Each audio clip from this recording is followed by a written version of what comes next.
Welcome, everyone. Monday, October 7th, here on the Wolverine.com. Recording a little earlier today. I don't know if some of our listeners are aware, but our baseball team is in the playoffs, and they played around the time we would normally do our show, and it's a bye week, so an executive decision was made to record a little earlier this week, but it will be Michigan football-centric, Michigan football heavy. The Wolverines on the bye, coming off of a loss at Washington on Saturday. They sit at 4-2 on the season.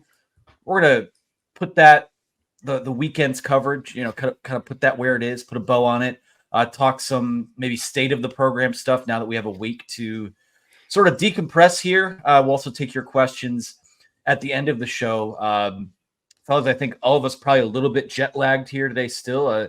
Adjusting to West Coast time and back in the span of a few days is not the easiest thing in the world. Not asking for any sympathy there, but it was a good trip overall. It was nice to make it as well, but not the best result, but we had a great time out there. I tell you what, that gathering at Petoskey's, which is now the Michigan bar of the Seattle area, we took that place over, probably 100 people in there, and great subscribers. Got to give a shout out to Captain Jerry. I said Captain Jerry. I was going to say hello. He wouldn't let me use his last name. He's a Delta pilot. So, but it was great to meet you. It was great to meet Section 24 and SoCal for Mich and GR Fence and all those guys. M Go Blue A. It was amazing, guys, and just the camaraderie that we have. Like I've said many times, 99% of the people on that site are just great friends. You got the 1% that tries to ruin it for everybody else, and but they can't do it because this is one strong community. So it was a lot of fun. Seattle's a cool town. Thanks to Anthony Broom and his buddy for taking us around the Seattle Kraken facility. We got to stop some shots against some of the we got to dress up like goalies and stop some shots against some of the Kraken forwards. And that was interesting. So, but it was a lot of fun. So it was great being out there with you guys. Hopefully the results will be better the next time we go out there. Yeah, I went to Seattle without a fence guy. Now I have a fence guy, GR Fence. So if I ever need a fence, I'll be going to him. But yeah, just no free ads. Right. Yeah, he's got to buy some time here on the show. But no, that was awesome. It was a great time. It was not a fun time. It's only fun when you win, but it was a good time and exciting atmosphere at the game. The setting there with the view with Lake Washington, people sailgating, the sunset in the third quarter, the mountains in the background. It was a very, very cool setting and an exciting game that went back and forth a little bit. Momentum shifts. Michigan crowd was getting into it. Washington crowd was super loud. My ears hurt yesterday coming back. I was like, why do my ears hurt? Like this before I even got on my flight. And I was like, wait, that's it's because it's open air press box, by the way. So for people that don't know, it was awesome. We were right in the thick of the environment and it was super loud. The Michigan fans were getting loud too when they had some, big third downs on defense and things like that. So they traveled well. But for the first time in a while, those Michigan fans went back from a road trip. You see them at the airport disappointed. It hasn't happened in quite a while. Haven't lost a regular season Big Ten game since 2021, and that one did not require flying. That one was in East Lansing, but they can drown their tears away with their national championship and Rose Bowl gear. And they did in the airport. I tell you what, there was a lot, Anthony, of national championship Michigan gear, and it's fine. I think if you're going to make a trade, you're going to take the Natty over a nice little road win for a team that's not going anywhere. 1,000%. And I did see a parent of a prominent Michigan player at the airport on Sunday, and he had his Michigan stuff on. He's getting kind of razzed by a Washington fan. And he said, "Oh, well, you know what? I was in Houston too," which is, hey, you make that trade 1,000 times out of 1,000. Just before we get into it, I mean, really just speak to that atmosphere. I think that atmosphere lived up to the hype. They call themselves the greatest setting in college football. I think it. The cool thing is that these garage doors on the press box kind of open up, and it sort of immerses you right into that atmosphere that they have there. And with that overhang, I got to tell you, like with it, people making noise and people banging on the bleachers, whatever it is, when it gets loud in there, it sounds like a jet taking off. And I don't know that I've experienced that, especially with, a lot of these press boxes we go to, even at Michigan, they'll open a window or two for us, but to kind of be fully immersed in that game, still doing what we were doing up there it was pretty awesome. And we'll be back because they're a Big Ten opponent, and I look forward to getting back, and hopefully it's a much better result. So we'll talk about our final thoughts on that game in a little bit. We'll talk about maybe sort of a 10,000-foot view of where this program is after 6 weeks. And of course, we will take your questions at the end of the show. But before we do that, we have to shout out the sponsor of our Monday program, our friends over at homefieldapparel.com. I don't know about you guys. I slept in a little bit today, and I woke up, and the first thing I do is kind of roll over and you check your email, you check your text messages, whatever.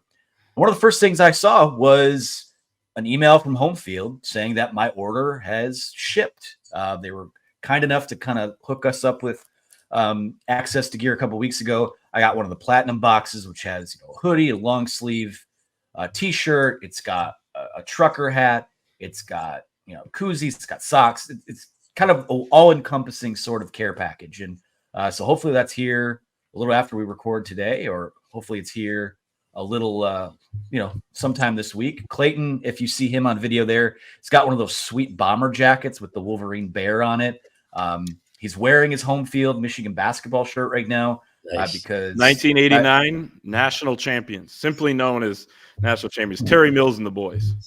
You were Glenn Rice and the boys. Yeah. Yeah, you were what? Negative 10 years old? Yeah, sure. Yeah. I wasn't around for that either, but a lot of great stuff on there. You see on screen, there's a long sleeve shirt from Houston. I've got that at home. The baseball script hoodie. That's something else. I've been talking about these guys for years. I literally have probably a fifth of my wardrobe is made up of Homefield apparel. So head on over to homefieldapparel.com today. Use that promo code promo code Wolverine for 15% off your first order. A couple weeks away from another home game. Maybe you're making the trip to Illinois. Load yourself up now. Get that new gear. It's finally starting to get a little chilly here in the Midwest. Get a long sleeve t-shirt, get a hoodie. I'm telling you, it's the most comfortable stuff you own. So promo code Wolverine. That's awesome. Which one are you wearing to the wedding on Saturday? We haven't discussed that yet. Okay. But, well, that's fantastic. A fifth of your wardrobe. That's fantastic. It is comfortable stuff, man. There's no question. Yeah, it's lightweight too. So like when we do the trips like we did this weekend or a couple weeks, we'll head to Illinois, head to Indiana, head to Ohio State. It packs pretty easily too because it's lightweight, it's breathable, it's comfortable. Love everything that they have over there. So use that promo code Wolverine for 15% off your first order. Do you guys think Ramil Robinson got fouled? Was that a good foul call? It was not. But Mark Hughes told me that he got the ball on a dish. And I said, Mark, when I interviewed him, Mark Hughes was a forward on that team. He was on the floor. I said, you're going to pull up and hit a 5-footer anyway to win that thing. It was to hell with that. I was going to put 2 feet down and dunk that shit. So I think they would have won the game anyway. Who knows? But you know what? At that point, Ramil Robinson was like a 60% free throw shooter. So I almost would have rather have Mark Hughes shooting the ball rather than Ramil Robinson at the line. That was my first year at Michigan, and my heart was racing. Even with, all the beers in us and everything else, it was just a nerve-wracking experience. And then we took over South State and South University and South Forest. It was an amazing time. So Clay, I'm glad that you get to experience a little of that in the shirt. So, but what a game. Yeah, what a game. Yeah, we've come close in my lifetime with 13 and 18, but the 89 team getting it done, and screwed. You don't apologize for getting calls going the other way. So. That's right. That's basketball. Let's talk football here. I think at this point, I've been on the air talking about this game. Chris, I think you did your show with Skeen. So Clayton, I want to give you the floor real quick just to kind of wrap up that game and your view of it, how things went, what you saw on Saturday. I think my biggest takeaways are something that we'll kind of talk, we'll spin into the next segment, but just your thought on that loss and after whatever it is, math is hard, the amount of time that's passed since that game went final, like how do you put that one? Well, it's a scary thought to give me the floor, but I do appreciate it. Look, that was a winnable game. When you're up 17-14, it was kind of amazing that they came back. It did not look good early on. Of course, you had the quarterback change, but it felt like when you got up 17-14 and then the defense gets a stop, that's when a Michigan team last year, year before that would have kind of taken over, right? Probably 24-14. And then, maybe they pull it out at the end, like Washington gets, a score or something like that. But you end up winning that game. This Michigan team doesn't have that ability, it appears, yet or right now, which is disappointing because it's not a great Washington team. You do have to give them credit, though, for limiting penalties, finishing in the red zone better than they have, doing a better job on third down. Michigan's third down defense continues to be an issue. Jack Tuttle, I think, is the quarterback going forward. I mean, it seems fairly obvious to me as long as he can stay healthy. And I think the bye week, now he has some experience this season. He got back healthy enough to play. Now he has 2 weeks here until the next game. I think that bodes pretty well. You can build around him. I mean, it looked immediately different as soon as he got in the game. They started to run what looked like last year's offense. But at the same time, the bar has been set so low at the quarterback spot that even what he did, which was impressive with the first 3 drives, 3 straight scoring drives for the first time this season. But then after that, they averaged 1.9 yards per play, 7.8 yards per drive in their last 5 possessions, and the 2 turnovers, which were killer. And, it's not surprising, I guess, that Jack Tuttle did that because he hadn't played in a while, especially the fumble, on a scramble. He had some nice scrambles earlier, but didn't really tuck it away well enough, good enough there. And, gives the football away. And then the interception kind of stared down Colson Loveland. But I think the defense was disappointing too. Situational awareness. When the backup quarterback's in the game, he's going to run. If he's lined up as a wide receiver, he's probably going to throw a double pass, or at least you have to know that's a possibility. If it's 3rd and 6, 3rd and 8, don't give the guy too much cushion. If they're running a 2-minute drill and trying to get into field goal range and they're at the 42, don't give the guy too much cushion like Jair Hill did. Luckily they got a blocked field goal there. Just so many things with this defense. It just feels like they lack the organization that they've had in the last few years. And then, of course, a trend with this team is the backbreaking penalty too. Came from Will Johnson. There was a roughing that was declined on Brandon Hillman. So just a lot not to like and very few things to like, but there's still talent here and they can build on, kind of what Jack Tuttle did early in the game. Yeah, you're right. And the disappointing part is that they're not playing good, clean football. If you play good, clean football with this group of guys, and whether that means dumbing it down or whatever, then you're going to win more football games. They should be better than they are, in my opinion, right? If you look at some of the blitzes and everybody's like, well, why is he blitzing when doing this? And then a kid misses an assignment and it looks like a stupid play. And there was one of them where Zeke Berry, who had a really tough game, was just in the wrong spot, and it led to a big 3rd down. There are guys that are in position to make plays at times that aren't tackling. We haven't seen that, guys, in the last 3 years, and that's disappointing to me. You've got to make the plays that are made to be there to be made, number one. Number two, the offensive line. Sherrone Moore told us that this was going to be a strength as long as he was here, and there were 2 guys missing. At the same time, there were just silly mistakes from veterans that have been playing football too long to be making those mistakes at this point. And this is something that Doug Skeen and I talked about, where you cannot let guys beat you to the inside on a pass rush. You cannot miss a simple end tackle twist.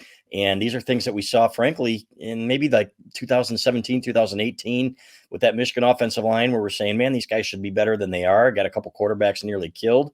So those are the things that need to be cleaned up, and that I thought would never be an issue as long as you had the championship DNA and guys, a lot of the same guys back, and guys that have played a lot of football here. So that's what was disappointing to me. There's no think about it. Jack Tuttle's your quarterback. It looks different when he's out there. I understand the 2 turnovers. It is what it is. It was his first starting action in how long, guys?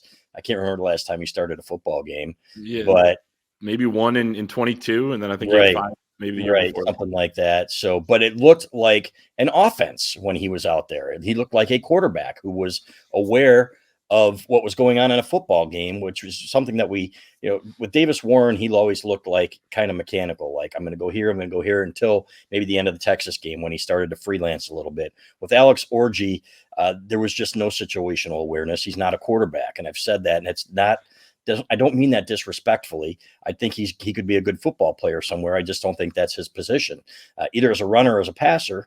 I just don't think that's his position. So it is Jack Tuttle's show as long as he's healthy. There are a couple plays. That's probably one of them right there where they're throwing a wheel route to Khalil Mullings, where if it doesn't get knocked down, he might still be running.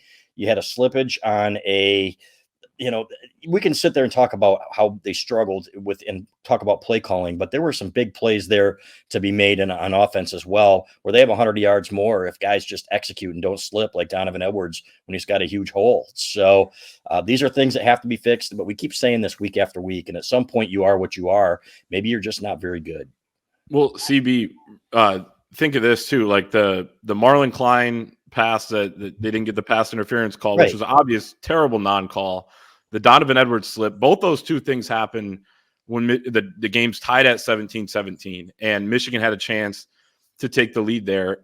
But it's also a reminder, while those are unfortunate, it's a reminder of how slim the margin is with this team, especially on the road. I mean, you just can't go on the road and do nothing for a quarter on offense and nothing really for a quarter and a half on offense in the second half and expect to win. You had 3 good drives, but when you just can't make plays, when you have 5 plays over 10 yards, and then it's third. So if you're not going to have explosive plays, you better convert on short yardage situations. And I think that's where they missed Miles Hinton. Jeff Percy gets beat on the 3rd and 2. They have to kick a field goal. Just things like that where it's just not consistent and clean enough. And then you add the slipping into it. I don't know what the issue was there. Donovan Edwards didn't make any excuses for it, Chris, when you asked him after the game. But something was wrong there because a bunch of guys were slipping 6-7 times, I counted. So It's ridiculous. Yeah.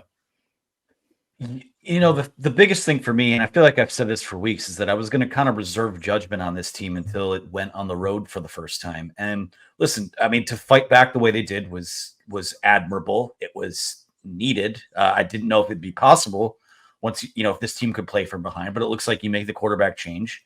You are able to a certain extent. But when you spot a team 14 points to start the game, and then they score the final 13 points of the game, it's a missed opportunity. And to me, and some people got mad at me for saying this, but I think that, listen, you put last year where it goes. The national title was amazing. It was, that's something you should hold on to for the rest of your days. I mean, in the background, I've got the hat, the football, the commemorative tickets. It's there, and it'll be there as long as I do this podcast. This is not that program anymore. It's Sherrone Moore's team. A lot of similar faces, a lot of guys that played a part in it. But to me, the kind of the shine that you had, that Sherrone's program had going into the season, where defending national champions, yes, in name they are that, but this is not that program right now. And I don't know. Try to choose my words carefully here. I don't know what the path is to getting back to that, because when I called an identity crisis, and what I meant by saying that was that in spots like this over the last few years, you kind of saw Michigan make the road team's energy their energy, and you kind of saw they were unflappable, unflinching. And to start the game, I thought they flinched big time. To end the game, when the moment was as big as it could be, I thought they flinched. And the lack of attention to detail, Will Johnson, a guy that best player on this team, one of the best players in the country, his pass interference was odd and uncharacteristic. And when you went through 6 weeks of a football season, you make a ton of uncharacteristic plays. They aren't uncharacteristic anymore. They are what they are. They're 4-2. I'll never sit here and argue that there's a path to beating Texas. It's the number 1 team in the country. I thought you'd be more competitive. Probably should have been more competitive. Letting that one slip away on Saturday against a team that they had 2 starters back from last year. One of them was the kicker, who has the yips and missed 5 kicks over the last 2 weeks. That's kind of alarming to me, because that team is not more talented than Michigan, but it is better coached, and it seemed like that they were better poised. And a lot of people look, there are some of the people that disagree with some of the things I said coming out of the game said, oh, well, look at how crazy a weekend it was in college football with, Alabama losing, Missouri losing, and Tennessee losing. Missouri is a different thing. Like, take them out of the equation for a second, but like Alabama and Tennessee have looked great all year, and they had one bad day at the office. This was kind of an affirmation that the things we saw the last 5 weeks are who they are. And it only gets harder from here. And I don't know, for the first time this year, I do have my doubts as to whether this is even maybe a 7-win football team. That's where I'm at right now. It's scary. It really is. And I started getting that vibe after the Minnesota game that this team, when things start to go badly, can't really figure out a way to dig themselves out. Now, to their credit, Jack Tuttle was that guy that gave them that spark, right? But that at that point, it's like Clay said, what Michigan does is, then you get the Python, right? Or the boa constrictor, and you start squeezing the life out of these teams. And I'm thinking, okay, they're going to start running the ball on first and second down with Kalel Williams a little bit more and wear these guys down. It looked like the Washington D-line was really starting to suck some wind there. You throw a couple passes and there were plays there to be made. Again, the one on the sideline to Colston Loveland, I thought he could have gotten a foot down, right? Or maybe if it's thrown a little bit earlier, things like that. But at the same time, there is different DNA on this team from the top down. And these guys have got to figure out what they want to be. Because and two things, it really starts, everybody talks about the coordinators, but position coaches got to get the most out of their guys too, whether it's Grant Newsome with the offensive line, cleaning up some of the mistakes, whether it's the linebackers coaches, whether it is, although Ernest Hausman made one hell of an interception on Saturday, the secondary to me has been the biggest disappointment. Jair Hill looked like he'd never played football. And there are times that he came in the last few weeks where he came on really strong. You're thinking this kid's really starting to get it. And then he makes some mistakes, he and Zig Berry, that we haven't seen in forever. And that's to me where it starts. If I'm the coordinator, if I'm the head coach, I'm getting these guys in a room and saying, look, we cannot miss tackles. We cannot be out of position anymore. We are 6 weeks into this season here, and we are making mistakes that you would see in a first and second game. And it's the same with the offensive line. So, now you got a bye week. You're going to be healthy, and that's a good thing because Illinois is going to be a tough one. They hate Michigan. You talk about how they open windows and press boxes, Anthony. On the Michigan side, they crack it like we're dogs, so they're just enough so that we can breathe down there. They hate Michigan so much with a passion. That place is going to be a snake pit. So it's going to be a tough game. There are lots of tough games coming up. The only gimme on this schedule, in my opinion, is Northwestern. Michigan State's going to come in here they're not very good, but frankly, neither was Washington. And Michigan State is a well-coached football team, in my opinion. So there are a lot of losable games on this schedule. There is one that I'm pretty damn certain they're going to lose on the rest of them. The rest of them are winnable, in my opinion, with one exception, and that's going to take one hell of something's going to have to happen if they're going to win at Ohio State. I just don't see that even being much of a game this year, unfortunately. I was going to say, most every game remaining, though, is winnable. Mm-hmm. And, I think that the bye week comes at a really good time for Michigan because now you have the guy that looks like your quarterback and he can get even more healthy. It seems like he was, just healthy enough to play and did a good job coming in. It was kind of amazing. Like, this guy hasn't played in live action in a while and he just got healthy and like he's going through reads and he's in the pocket and then he scrambles when he needs, like, it was kind of impressive, like just how poised he was. And I guess you could say, all right, well, he is a 7th-year senior, and that's a fair argument there. So good for Jack Tuttle for doing that and looking comfortable on the road, coming off the bench in a tough environment. I think there are some positives there. The run game is actually pretty good. Like the Donovan Edwards had a hole at cutback lane on the one he slipped. I mean, he had the long run. It was great blocking there. Minus some missed assignments here and there, or just guys getting beat. I thought that they were able to kind of run the ball enough. I thought maybe they went away from it a little bit too much. And then, of course, you just didn't execute some of those passes on third down that you needed to. But, there are some things there that now you have a quarterback that I think you can win, certainly more games than you would have without a competent quarterback. I think that, when we looked at this team, it was, okay, you have a lot of talent on defense. You have some pieces in the backfield with your running backs, one of the strongest position groups on the team. The O-line has gotten better. I mean, there's no question about that since the first couple of weeks. And, maybe, you got a great kicker. You can't forget Dominic Zavada. So there's kind of a formula there to winning games. But the one thing holding them back, of course, not everything else was perfect, but it was the quarterback play. And if that can improve, and if Jack Tuttle can be pretty serviceable here going forward, you can win a lot of these games. And we'll see what happens, with Oregon coming here. It's not going to be an easy place to play at the Big House. And I just wrote about this today. Big Ten teams are 1-8 so far, going across 2 or more time zones. Now, a lot of those teams were underdogs that came in, but, USC comes here. They were favored. USC comes to Minnesota.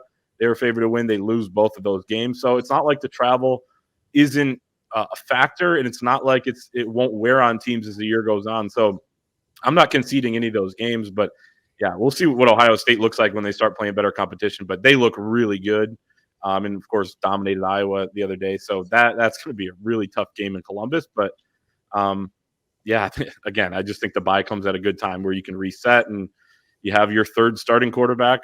You would think of the season, which is crazy to say this, halfway in. I want to talk about Tuttle just for a second, because I did finally get a chance last night to rewatch the game, and there are a couple people on our message board that posted or that pointed this out. And, it's easy to say, like, nitpick when a guy makes mistakes, but it did kind of seem like some of the decision-making slowed down as the game went on. And when you have a guy that, it seems like it never has really been out there for sure. I don't know. He's dealt with shoulder injuries. I think an elbow injury as well. That wear and tear over the course of a game, just like it would be, kind of with a starting pitcher, on the topic of MLB playoffs, like, does he have the stamina to lead them for an entire game? I think that's another big question that we won't know until we see more of him. But yeah, I mean, to me, it was as clear as day as it was when they made the change from Davis Warren that they had to go to something else. And it looked as crisp and as promising as it has all season long. And I do think that is something. I've said so much about how they've missed opportunities to find something you can hang your hat on. I think you're finally there where you're like, okay, yes. Is there many winnable, or is there many like sure wins left on the schedule? No. But are they flat out losses either? No, I don't think so. Except for, like Chris said, maybe that one. So continue to kind of get him healthy. If you're able to sort of correct some of these things that I think are correctable, like tackling is correctable. Missing assignments is correctable, assuming that they're being put in the right position in the first place, which I don't know if that's the case either. So I guess we'll kind of transition into this then, like as a whole, like reasons for optimism heading into the rest of this season. I mean, I think you start with the quarterback position. Are there any other areas where like, hey, if they just get a little more experience or just get things a little more settled down, that this team can win 8, 9, maybe more games down the stretch here? Well, it is the quarterback. It's all about the quarterback. Now you have at least a semblance of an offense, right? And 98 yards, and everybody's like, "Oh, he only had 98 yards." That was in 2.5 quarters, right? And he led 3 straight scoring drives to take a lead. So to sit there and compare Alex Orji's game against Minnesota to this one, it was night and day. You had one guy that looked like he'd played the position before, and another guy who just is not a quarterback. So that's helpful when you have something like that. I think the defensive line did some good things again up front. Mason Graham's an absolute beast, and he's going to continue to dominate against some of these other teams that on the schedule coming up. I think, and that helps. They just can't give up the 3rd and longs anymore, guys. That's just that's ridiculous where they've gotten there to that point. That's got to get better. So. Man, they sure do miss a Rod Moore, and I don't see how they've got to get better in the secondary. I don't know who it's going to be up to help that position group, but those guys have got to be better right now. They're the weaker link than they should be, and they have some pieces there that just need to play better. So Tommy Doman's got to improve. I know we're looking for reasons for optimism here. I don't have a ton of them other than the fact that Jack Tuttle makes this offense look decent, and Amorian Walker caught a pass, right? So because this receiver group still isn't where it needs to be either. So that's kind of where I am right now. And they're going to have to prove it to me against Illinois, and they're going to get healthier. That's another thing. If you told me all those guys, I had no idea Jimmy Rolder was going to be out, or that Derek Moore was going to be out. There were a lot of guys missing in that game, as you saw, Anthony, when you put up the injury report, where you're thinking, okay, now you've got Miles Hinton out, which we were concerned about. That was probably a logical loss, and at the same time, it was such a winnable game. So disappointing.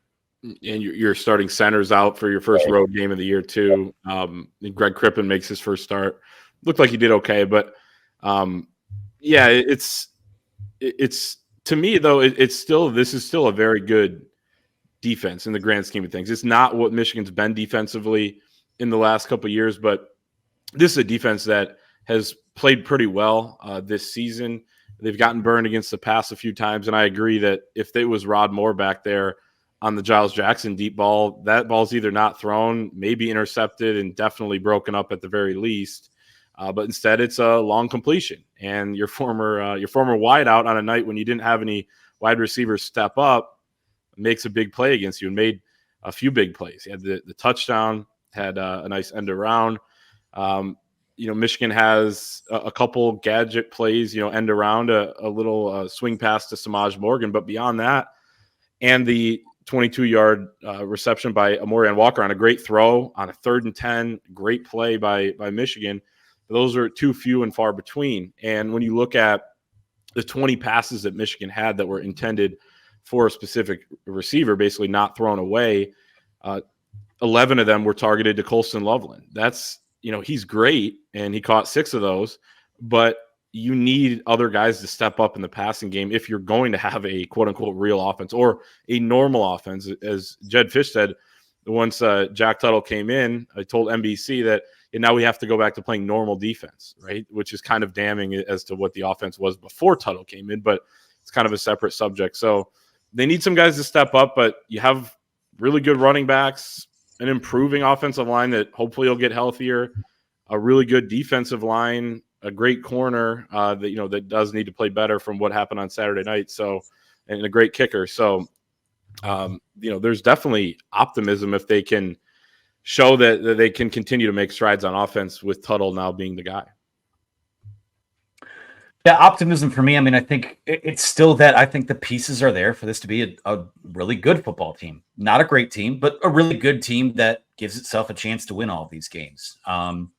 It's clear to me at this point, like the defense, like you said, is very good. It's not great. It's not good enough to kind of drag you across the finish line.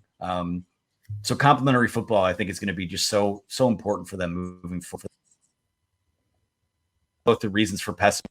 That's pretty much what the first 30 minutes of the show were. It's pretty much what these last 5 weeks of shows have been.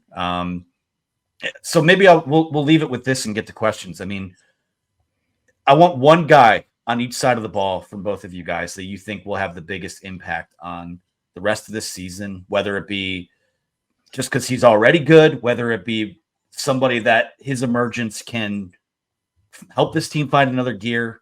Give me that one guy on each side of the ball for both of you. Jack Tuttle and Mason Graham. Jack Tuttle is going to be the key to this offense doing anything. He's got to protect the ball. He's got to be better with it, and I think he will be. He did some really nice things out there when he was out there and made it look like Michigan actually had a quarterback again. And then Mason Graham's capable of taking over games. Will Johnson's been a little bit disappointing at times this year. He's had some big plays, but then again, there are times that he's been picked on a little bit, and he's got to step up and be better. But to me, I've said it week in and week out, I thought Mason Graham would be the defensive player of the game, and he usually doesn't let me down.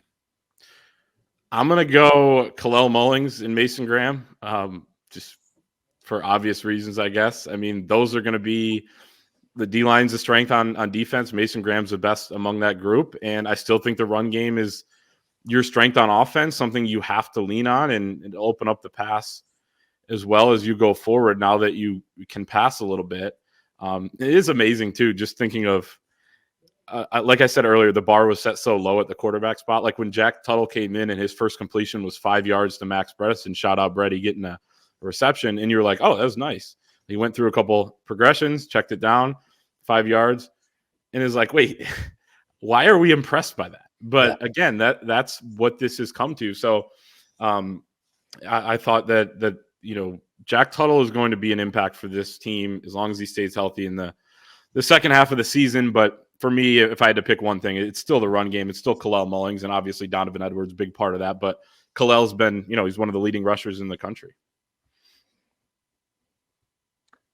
Yeah, for me, I'll take the route of the guy that can improve, that kind of push it to the next level. I'd love to see things kind of settle down in Evan Link to figure it out. I mean, I feel like if he even plays just a little bit better with the offensive line, the guys who were out on Saturday, everyone's healthy, everyone meshes. I still think this offensive line has a chance to be good. Defensively, waiting for someone to kind of step into. I mean, you can't just be a 1-for-1 replacement for Rod Moore, but as a team captain, I don't think Makari Page has played as well as we've seen him in the past. The position coach in general, Lamar Morgan, has said, the best safeties are guys that make everyone around them better. And I think when you look at a guy like Rod Moore, like always lined up where he's supposed to be and making sure guys get lined up where they're supposed to be. And, one of the bigger sort of tone setters in terms of watching film, preparation, being where you need to be. I haven't seen, I don't know what his prep is like behind the scenes, but on the field, I've been a little bit underwhelmed by what we've seen out of Makari Page. So I think some headier, more veteran play back there would go a long way in kind of stabilizing this thing. Because it's not terrible.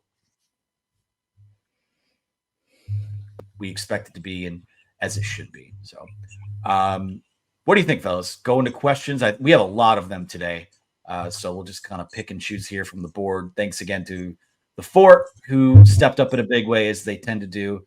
I'm going to start with one from, let's go. There's a lot here. This one's from Shines, who says, how much do we blame the great James Joseph Harbaugh for the current predicament? Could range from, are you effing kidding me with this, or to he unintentionally sabotaged the program? Give me a break. You know what? The NIL stuff that we've been talking about for years has been huge. They should have had something in place where guys are, Michigan's at the top in terms of not pay for play, but okay, here's what guys are getting and here's what you're going to get, and have things set up. And this should have been done years ago. That to me is an athletic department failure, and you'll never convince me otherwise. Number two, Jim Harbaugh won a national championship here. There are a lot of pieces here that if they were better coached, this could be a 9-3 football team. So there were a lot of guys that left, and it was hard to recruit when you don't have really a good NIL program in place. It's getting better, but they were slow to the draw. They were reactive instead of proactive. And to me, that is the biggest failure here. That and guys have got to be better coached, and guys have got to be playing better here. This should be a better team than it is. And I understand that there are some missing pieces, that they are bereft of talent at a few positions or not as talented. But at the same time, I saw guys out there that weren't as highly recruited for Washington making plays all over the field too. So I don't blame Jim Harbaugh for this one bit. Are you effing kidding me with this? Yeah. What was Michigan football before Jim Harbaugh got here? Now they're a victim of the heightened expectations because Jim Harbaugh was so good, of course, with help. I mean, a lot of the guys, or at least a few, were on the staff. I mean, a lot of these players contributed. He didn't do it alone, but he completely flipped this program around and took them to a national championship. And now because there's a drop-off, blaming him seems crazy. I know some people were mad about him taking his coaches, his staff, with him to Los Angeles, but that happens everywhere when a coach leaves, and you can't avoid that. It's on the next staff to hire the best possible individuals for them to build their own roster, and you can do so in short order now in college football. So, 1% blame, 0% blame, something like that. Yeah, when Rich Rod came in and went 3-9, everyone blamed Lloyd Carr for leaving the cupboard bare. It's not the same situation, but I just don't. There was always going to be a leveling out that happened, even without a coaching change. I mean, forget how it's looked. If Jim Harbaugh was this team's head coach right now, you're probably still not beating. Like, this team is still probably not beating Texas. Maybe, I think you could make a case they win that game Saturday night, but On the same token, like it's not. There was always going to be kind of water finding its level here. So he didn't. I'm even kind of upset at even entertaining the question. To be honest with you, that's my fault here. But I think Jack Tuttle would have started the game on Saturday if Jim Harbaugh was the coach. I would agree with that. And that was one of my big questions. I asked it in the post-game show. Like, if he was good enough to come into this game, what was it, in the first quarter or early in the second quarter, why wasn't he good enough to start it? Especially when we heard in practice this week that he was the better player, and we reported that on Friday. Right. Like, it would have been a gutsy move. Of course, there are locker room dynamics here, right? A guy is the winning quarterback in a couple games, including a big one over USC. But as Sherrone Moore and Jim Harbaugh say, the best players are going to play. How do you know who the best players are? They play the best. If Jack Tuttle was playing the best, he's your seventh-year senior that just wasn't healthy earlier in the year. That was the only thing preventing him from being the starter. I think it's pretty clear at this point he would have been if he was healthy. That's what we had heard all summer as well, that he was kind of leading the way. Then I think it would have been gutsy, but hey, sometimes you need a gutsy move to win a big game. And I'm not necessarily blaming this staff for not doing that, but it's just a thought. I think that if he's your best quarterback and he's healthy, I'd start him. I know it was dicey being willing to go down with the last guy before you make a move. Of course, they came back and took a lead, but that was thanks to Jack Tuttle. Sort of piggybacking off that, I'll go to this one from Adam MCD3, who says, do you think the team will bring Orji back in for certain situations like we did last year, or do you think they'll try and stick with Tuttle at QB full-time? Yeah, I think you'll see maybe a package or two occasionally in a game, or a play or two, but not a series, and nor should we. Flat out, end of story, period. Bring them in if you want to, maybe run something on second and short or 1st and 10, something interesting. But this is Jack Tuttle's show now. And I think Orji, the role for him is maybe the occasional run or something. But he's a great kid, and he gave it his best shot. I think they should use him in some of those situations like they did. I mean, they took J.J. McCarthy off the field last year to put him in, and he gave him a spark at times. So including, to start off the second half against Ohio State and in the second half of the national championship game. I still like what he brings to the table as a runner. He's not as good of a runner as I thought he was going to be, but I would still use him, and I would expect they do that, and they'll start devising those plans this week here on the bye. It's from some West Coast Wolverine who says, for all of Wink's skill and experience, why hasn't he figured out that our tendencies are being figured out? This is Don Brown 2.0. There's that term again. Does Moore make a move with the play calling, specifically on the offensive side of the ball? So he's throwing a lot of this here. Campbell is showing why he was booting from Old Dominion and maybe a good at QB coach, but his play calling is JV at best. So both play callers on each side of the ball being called out here by West Coast Wolverine. What do you guys think about how this team has been coordinated this year? It's not Don Brown 2.0 because they don't go throw a man out there every time. Number one. Number two, they've done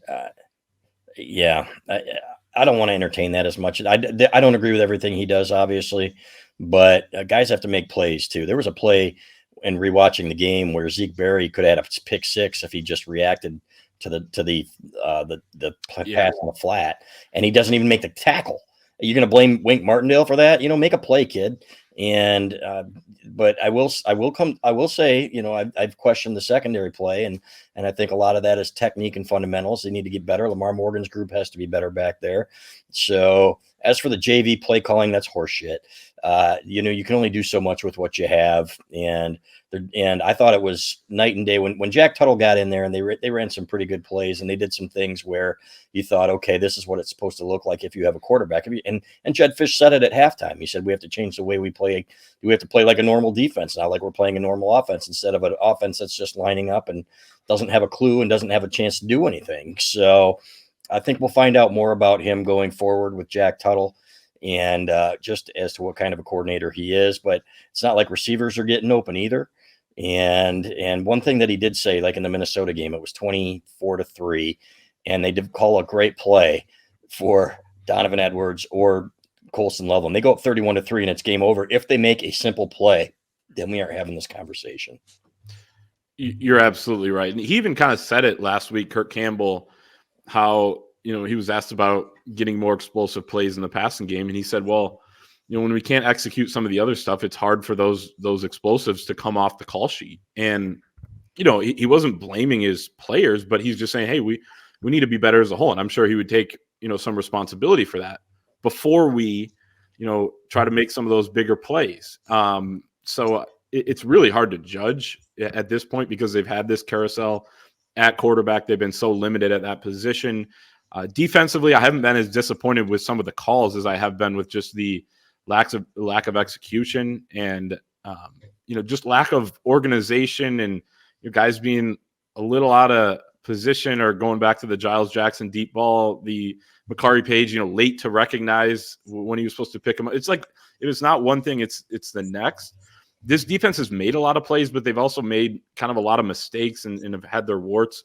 I think Rod Moore covered up a lot of those warts in the past, but I'm more disappointed, less in the play calling, but more in just the organization and in the way that they have missed so many opportunities on big downs. I would agree with all that. I guess it comes to this. Here's a question from Ohio Wolverine, who says, how will Sherrone keep this team together for the rest of the season to avoid a complete disaster? What can he do to at least get wins over everybody left on the schedule except for Ohio State and Oregon? Let me put that in a different sort of way, too. I mean, you're in the bye week. Put yourself in Sherrone Moore's shoes. What are some things that maybe you look at, different buttons that need to be pushed? I mean, I think maybe the biggest thing this week is just you talk about playing football gets you better at football. I think maybe the biggest thing they could do is not play football this week, get healthy, get themselves kind of mentally refocused. But if you're sitting in the big chair with this program, like how do you keep this thing on the rails? Because I think October looks a lot more difficult than we expected it to. November was always going to be what made or broke this team. That looks a little more difficult than it did now, or than it did before. So how do you keep this thing on the rails heading into the bye week? Yeah, people inside the program told me, close to the program said that this is going to be a tough. It's going to be tough for this team to win on the road, and they just don't have that fortitude that they had in the last 3 years, where they knew they were going to go and they were going to take over somebody's stadium, and they had the pieces to do it. When things go poorly, sometimes this team panics a little bit, and we've seen that. So I think it starts with calling the captains and the seniors and the leaders together and saying, look, this is not the way you want your legacy to go down here, right? I think it's human nature. If you're a Mason Graham or a Kenneth Grant or a Will Johnson and you're going to the league and you've got your natty already, right, to maybe say, hey, maybe I let up a little bit, or maybe not even knowing it, maybe just subconsciously. And I think these guys have a lot of pride, and that's what I remind them of. Say, hey, your legacy is not just about the natty. Your legacy is how you leave this program going forward. So I call them together and I say, I need you guys right now, whether it's, team meetings, whatever, the young guys, that this is not acceptable here, that we don't lose here. And we play better football than this and come out and make a statement against Illinois. So if they win that game, I think all options are on the table here in terms of, I think they could beat Oregon at home. I do. Oregon football team, but you lose that one, then you play Michigan State, which has nothing to lose. And you know damn well they've been scheming for that one and planning on for that one for forever. They don't care what else happens on the rest of the schedule as long as they beat Michigan. So, but if you beat Illinois, you beat Michigan State, to me, you're kind of back on track a little bit going into that Oregon game, and then you got a lot to play for. I think it'd be really exciting. But it starts with letting those guys know that, hey, we are not packing this in. It is up to you guys to get this thing back on track. No question. And getting healthy is just the obvious answer too. But I think that I don't want Kalel Mullings or Donovan Edwards to get tackled this week, but I do think they need to get some work in offensively with how they're gonna kind of expand what they can do with Jack Tuttle back there. I mean, we talked about it at the beginning of the season after the Fresno State game. It's like, man, this looks like an offense that picked its starting quarterback on Wednesday of game week and didn't necessarily give him the majority of the snaps in fall camp where you could really prepare and figure out what works, what doesn't, what does he like to run, what does he not like to run. It was a competition until the last minute. Then you switch quarterbacks. Now you switch again, but the bye comes at a good time in that regard. So I think the offense has a lot of work to do this week. I think the defense needs to figure out how to stop making some of those back-breaking mistakes, and you could have something. So start there and make sure Dominic Zavada just keeps making his kicks too. Just keep him fresh, keep him good to go. I think this next one's a good place for us to wrap here, and it's come from a couple people.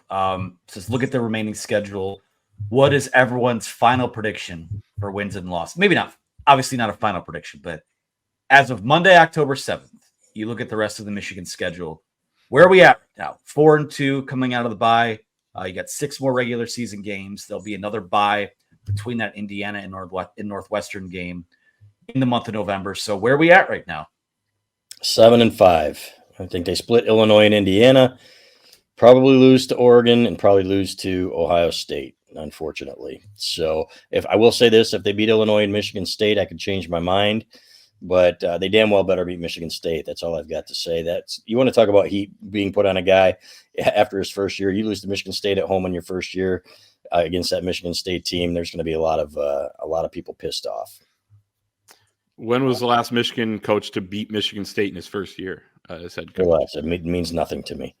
It's very, very rare for a Michigan head coach to do. So that's kind of an interesting subplot to that game. I do think they will get it done though against Michigan State. I got 8-4 for this team, which is extremely disappointing. But one blemish on the Big Ten schedule, a lot still to play for. I had them beating Oregon coming into the season.